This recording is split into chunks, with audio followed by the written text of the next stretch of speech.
गो. नमस्कार, मी संदीप चव्हाण.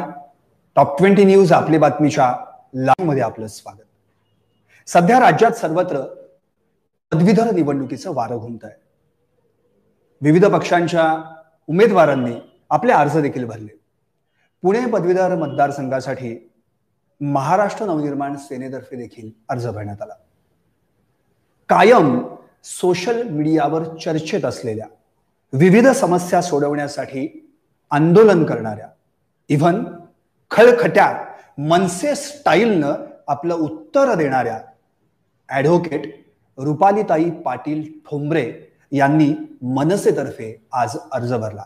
आणि सर्वात मोठं वैशिष्ट्य म्हणजे हा अर्ज भरताना त्यांच्यासोबत होत्या सुशिक्षित बेरोजगार महिला. हा सगळा जो काही संपूर्ण प्रवास आहे तो 1 डिसेंबरला मतदान होणार आहे आणि 3 डिसेंबरला निकाल लागणार आहे.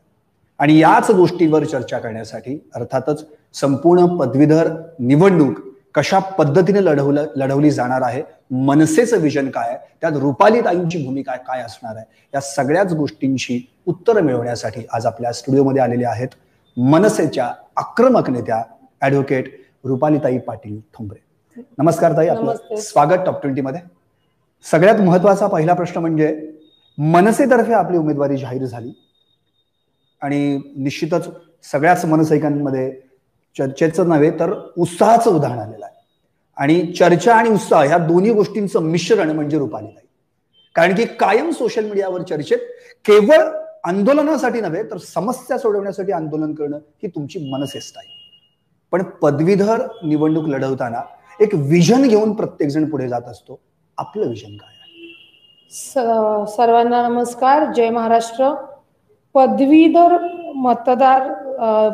मतदारसंघ, पुणे पदवीधर मतदारसंघ किंवा पदवीधर निवडणूक आपण त्याला एक शॉर्ट मध्ये करू, आतापर्यंत दुर्लक्षित झाली. लक्षात ठेवा, मी एकदम जबाबदारीने बोलतेय. मी आक्रमक जरी असले तरी प्रत्येक गोष्टीचा अभ्यास करून मग त्याच्यावर आक्रमण करणं ही मनसेची म्हणजे आमची स्टाईल आहे. आतापर्यंत तुम्ही जर बघितलं, जेवढ्या पदवीधर निवडणुका झाल्या, कधी आल्या आणि कधी गेल्या हे ग्रॅज्युएट लोकांना सुद्धा माहित नाही, किंवा होऊन गेल्यावर त्यांच्या लक्षात येतं अरे ही निवडणूक कधी होती. ह्याचं गांभीर्य कोणाकडेच नव्हतं आणि ती दुर्लक्षित निवडणूक होती. पदवीधर मध्ये राजकीय पक्षांनी फायदा कसा करून घेतला, जसा विधान परिषदेवर डॉक्टर, कला, क्रीडा किंवा एखाद्या विशिष्ट विषयामध्ये प्राधान्य PhD करणारा माणूस असेल त्याला ती आपण विधान परिषद देतो. पण त्याचा वापर पण सुद्धा आपल्या त्यांच्या पक्षातील जे ज्येष्ठ नेते असतील, ज्यांना संधी मिळाली नाही, ज्यांना शब्द दिलाय, त्यासाठी त्याचा वापर करण्यात आला. सेम याच धर्तीवर पदवीधरचा सुद्धा त्याच पद्धतीने वापर करण्यात आला.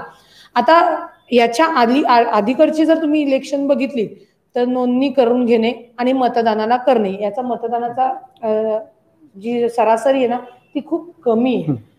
पण मी तुम्हाला असं वाटेल की अचानक रुपाली पाटील मनसेच्या पदवीधरच्या उमेदवार झाल्या, तर नाही. प्रत्येक वेळेला नुसती जाहिरात करून किंवा हिप्नोटायझम करून आम्ही करून अशा गोष्टी होत नसतात. मी वर्षाच्या आधीच सन्माननीय राजसाहेब ठाकरे यांच्याशी या गोष्टीवर बोलले होते.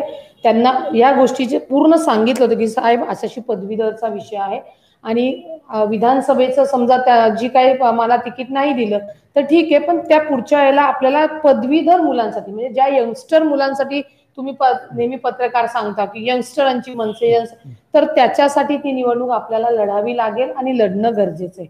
आणि त्याच्यानंतर ती उमेदवारी माझी जाहीर झाली. आता याच्या आधीची लोकांनी जर तुम्ही बघितलं, जे पदवीधर उमेदवार आहेत, मला एक काम सांगा त्यांचं की त्यांनी पदवीधरांसाठी कोणता एक अजेंडा आखलाय आणि तो इम्प्लिमेंट केलाय. मला ताई नेमका हाच प्रश्न विचारायचा आहे की याच पदवीधरांसाठी तुम्ही नेमका कोणता अजेंडा राबवणार. कारण की तुमचं एक महत्वाचं वाक्य कायम असतं की आम्ही नेहमी म्हणजे आम्हाला मतदान द्या मग आम्ही काम करू, अशी बाकीची म्हणत असतात. पण मनसे मात्र म्हणजे मनसेचे सगळेच उमेदवार मात्र आम्ही काम करतोय, काम बघा आणि मग मतदान करा असं तुम्ही म्हणत असता. पण तुमचा अजेंडा नेमका म्हणजे आम्ही म्हणतो सुद्धा आणि आमच्या जर तुम्ही सोशल मीडियाचं बघितलं तर पहिलं आम्ही काम केले. मी वास्तविक पाहता पहिल्यांदा काम केले. आता पर्टिक्युलरली सगळेच विषयाची लोक आमच्याकडे त्यांच्या अडचणी घेऊन येतात. त्यांना विश्वास आहे की मनसेकडनं म्हणजे कृष्णकुंजावरनं हे काम होणार आणि आम्ही ते करतो. परंतु आज आपण पदवीधर मतदारांबद्दल किंवा पदवीधर लोकांबद्दल बोलतोय. आता जे पदवीधर झालेले आहेत ते कशासाठी शिक्षण घेतात, तर त्यांना रोजगार मिळावा, उद्योग मिळावे, नोकऱ्या मिळाव्या, असा कोणताही प्रकार या पदवीधरांना मिळालेला नाही. आता जेव्हा पदवीधर म्हणून बाहेर जातात तर मी पण पदवीधर आहे, माझी अशी इच्छा आहे की त्यांना तुम्ही एकतर कमवा आणि शिकवा, ही योजना सरकारने मग जे कोणी सत्तेत आहे त्यांनी ती राबवली पाहिजे. त्यांना कमीत कमी मी म्हणत नाही 10,000 5,000 1,000 रुपये महिना भत्ता आपण जे म्हणतो त्याला, किंवा शिष्यवृत्ती आपण एक नाव घेऊ त्यांना, ती सरकारने दिली पाहिजे. जे तुमचे शासकीय कंत्राटी टेंडर निघतात त्याच्यात तुम्ही कुठलीही लोक घेतात तर त्याच्यामध्ये या पदवीधरांना तुम्ही